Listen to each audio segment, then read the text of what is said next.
Nós vamos agora ouvir o último orador da mesa, o nosso querido pastor Jorge Cerqueira, que é presidente da Assembleia de Deus, o quarto homem da fornalha. Com a palavra, o senhor, pastor Jorge. Amém. Cumprimento nosso vereador e bispo João Mendes Jesus, presidente dessa sessão. Eu estendo a todos da mesa e aos presentes o nosso boa tarde e a paz do Senhor Jesus. Amém? Eu sou o pastor Jorge Cerqueira, presidente do projeto evangelístico Quarto Homem da Fornalha, a Igreja dos Últimos Dias, por ter um nome tão impactante, né? A sessão do ano passado que nós tivemos aqui foi um mover de Deus, amém? Coisas que a gente fica olhando no dia a dia e perguntando, Senhor, por que isso? Então, bispo, eu trago-lhe os cumprimentos pelo Dia da Bíblia e o abraço do nosso capelão da Polícia Militar do Estado do Rio de Janeiro, Major Lacerda, o qual também estamos representando. Estamos honrados por mais uma vez fazermos parte desta homenagem pelo Dia da Bíblia. A Bíblia, na verdade, ela revela o plano de Deus para o mundo. Ela serve para que todos possam levar uma vida de acordo com o seu propósito. Tudo o que está acontecendo está sob a direção de Deus. Amém? Nós cremos nisso, uma situação muito normal. O que mais nos deixa impactados são os testemunhos, né? Coisas que, né, pastores? A gente fica olhando e algumas pessoas se duvidando e se perguntando ainda, pastor, mas eu não estou entendendo. Ora, a Bíblia é uma história de Deus que caminhou com o seu povo e de um povo que caminhou com o seu Deus. É uma história tremenda. Não existe uma história maior. E um dia como esse, ele é extremamente memorável. O pastor Alexandre falou em Hebreus 4:12, né, que ela é viva e eficaz. Viva. Tem gente que está viva e não sabe. E às vezes, tem gente que está andando por aí dentro de igreja que está morto e também não sabe que já morreu. Deus nos chamou nesse momento a atenção, e eu quero olhar a Bíblia e ver a nossa obrigação como povo de Deus, que é lutar, lutar, lutar e lutar pela libertação dos oprimidos.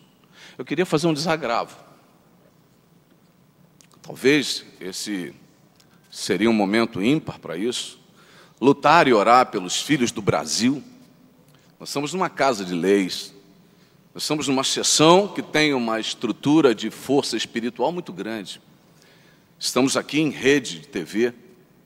Ao que se falar aqui, o que nós dissermos, estará escrito nos anais da história dessa casa. E eu queria deixar isso muito claro. Nós moramos na cidade, numa boa cidade chamada Rio de Janeiro, uma cidade bem localizada. E como o Rio de Janeiro, não existe um lugar mais belo no Brasil. Essa é uma questão fundamental. Nós temos os pontos turísticos mais famosos do mundo, as pessoas mais hospitaleiras, igrejas lindíssimas aqui. O povo de Deus é bonito, mas a nossa cidade tem graves problemas. Os problemas do Rio de Janeiro não se encontram na sua estrutura física ou geográfica. Eles se encontram na sua atmosfera espiritual. Os cariocas são pessoas bonitas, mas aparentemente felizes, porque a água que rega as suas vidas ainda são águas imprestáveis e amargas. Nós temos um povo que ainda não se rebelou contra tudo isso que está aí. Nós temos uma igreja apática. E hoje, nessa sessão do Dia da Bíblia, nessa casa de leis, eu afirmo que a história nunca... A igreja se viu tão engajada politicamente como nos últimos dias. Nós nunca fomos tão procurados como fomos agora nas últimas eleições. Estamos aqui num lugar de decidir a vida de pessoas dentro da igreja, fora da igreja. Eu desagravo. Eu lembro uma frase de Francis Schaeffer. Ele tem um dos seus princípios que diz mais ou menos assim: a igreja não deve se envolver na política partidária, mas ela deve ser parceira de todas as lutas sociais que comungam no mesmo ideal de justiça e paz, ensinado pelas Escrituras Sagradas. Dia da Bíblia.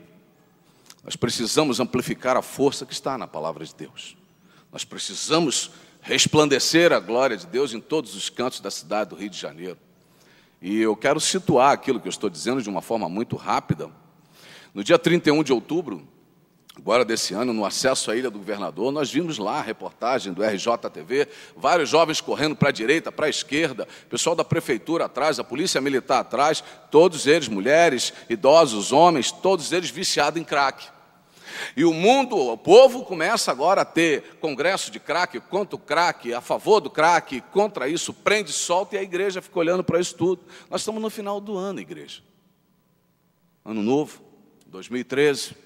Todo ano é a mesma coisa, as pessoas confraternizam, as pessoas criam um culto da virada, as pessoas criam uma ilusão de que algo vai acontecer, mas parece um tirinho de uma bombinha que não vai a lugar nenhum. E aí entramos num momento difícil. Viemos lá no ano novo, a virada do ano em Copacabana, na Barra da Tijuca, fogos, e alguns dizem, olha, isso é lindo, outros dizem, isso aí não é lindo. Isso tem Deus, Deus está aí, outros dizendo, Deus não está aí, cada um com a sua história de vida, a sua experiência. E depois disso, a gente percebe quanto se banalizou o sexo, quanto se fez coisa ruim, coisa esquisita, quantas crianças, quantos jovens das favelas, quantas pessoas saíram para comemorar e não voltaram para suas casas. E a igreja, a gente fica olhando isso tudo, mas isso é só início, porque nada mais é do que o intrudo do carnaval. O carnaval no Rio de Janeiro tem se tornado trágico, promíscuo, destrói a mulher, a sedução da mulher, incitações à pedofilia. E eu sei que o ser humano, na época do carnaval, ele mente muito, ele intensifica a mentira. Parece que são 4 dias que dão liberdade ao povo, dizendo, você pode fazer tudo, inclusive destruir o outro. E aí a igreja fica lá com um rastro de destruição, de coisas ruins na cidade do Rio de Janeiro, tentando dar uma direção e não consegue. Esse desagravo meu vai em função de que na quarta-feira de cinzas volta tudo ao normal e a igreja repete e recebe meninas grávidas, famílias destruídas, casamentos destruídos. E o que nós estamos fazendo? Será que nós também estamos mentindo numa hora dessa? Será que o dia da Bíblia, de tudo aquilo que foi dito, na verdade é nada? Será que nós nos revestimos de uma mentira também tão grande, dizendo, vou nem esquentar a cabeça, vamos ficar aqui orando, está na hora de orar e está na hora de agir. Precisamos agir, temos que repensar atitudes, doa quem doer. Mas pastor, o carnaval é cultural, eu sei que é cultural, mas o carnaval é espiritual. Existe um espírito ruim no carnaval do Rio de Janeiro. E a igreja precisa acordar para isso. Homens e mulheres de Deus que precisam se levantar. E nós, no quarto homem da fornalha, precisamos acordar os 300 de Gideão. Quem são os 300? Eu não quero os tímidos, eu não quero os covardes, os frouxos. Esse aí pode ficar calado, quietinho dentro da sua igreja, dizendo que está fazendo alguma coisa, mas está concordando com isso tudo. Os homens e mulheres de Deus para o ano de 2013 vão para retiro? Vão. Mas vão orar para acabar com o carnaval do Rio de Janeiro. Os homens vão ficar em casa? Vão. Mas vão orar para acabar com esse espírito do carnaval no Rio de Janeiro. Pois a oração vai mover o ano de 2013 na sua igreja. Deus nos chamou para uma batalha. Deus nos chamou para uma briga. E os covardes não terão vez. É um desagravo. Eu não posso hoje concordar com uma igreja dos últimos dias com o carnaval que vem por aí.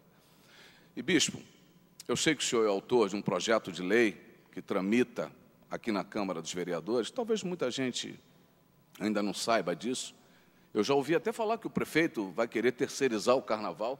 Eu acho que deveria terceirizar mesmo, eu acho adequado. A rigor, a realidade do carnaval do Rio seria outra.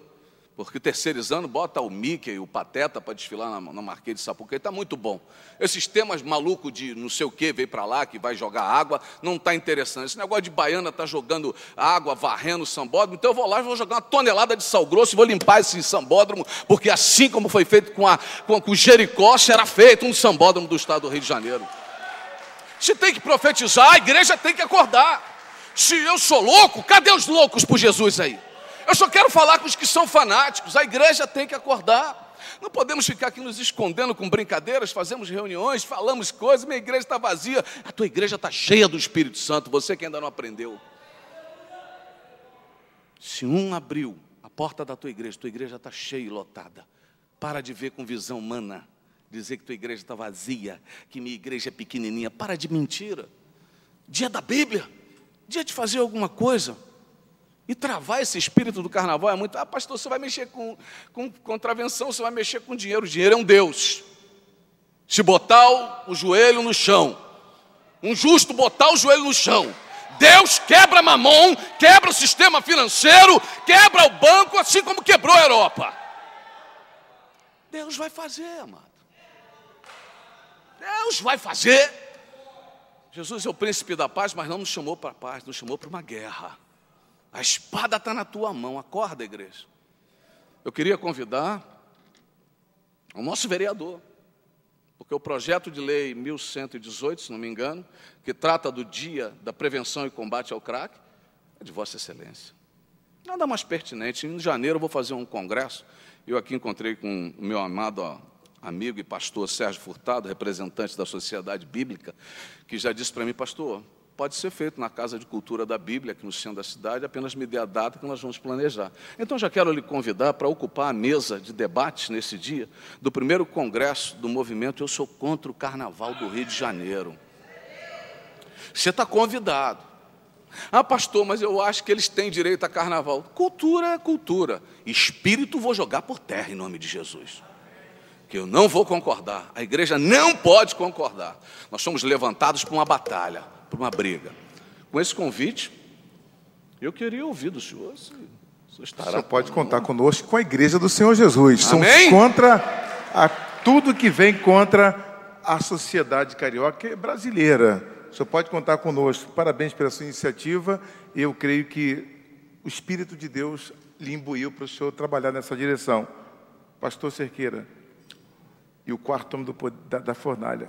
Vá em frente. Obrigado pela sua participação. Muito obrigado. Aplaudo o Senhor Jesus. Obrigado.